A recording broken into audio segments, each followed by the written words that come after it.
নতুন এক সূর্যোদয় হবে, স্পষ্ট ঘোষণা করতে চাই।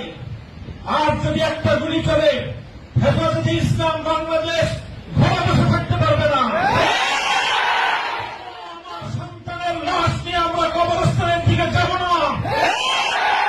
পরবর্তী সন্তানের লাশ কাঁধে আমির হেফাজত ইনশাআল্লাহ রাজপথে যখন নামবেন, টেকনাফ থেকে তেঁতুলিয়া পর্যন্ত পথ ভাঙ্গা সেই গণজোয়ার রুখে দেওয়ার সাধ্য কারো হবে না ইনশাআল্লাহ।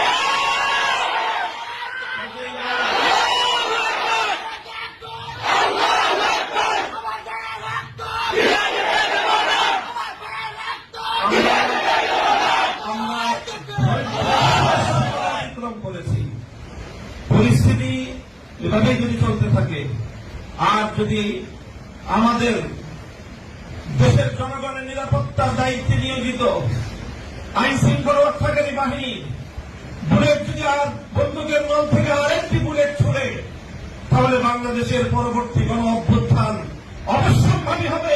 সে অভ্যুত্থান রুখে দিতে কেউ পারবে না।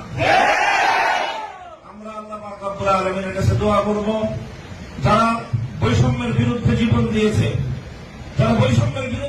দিয়েছে, অত্যাচারীর হাতে যাদের প্রাণ দিয়েছে, তারা নিঃসন্দেহে শাহাদাত বরণ করেছে।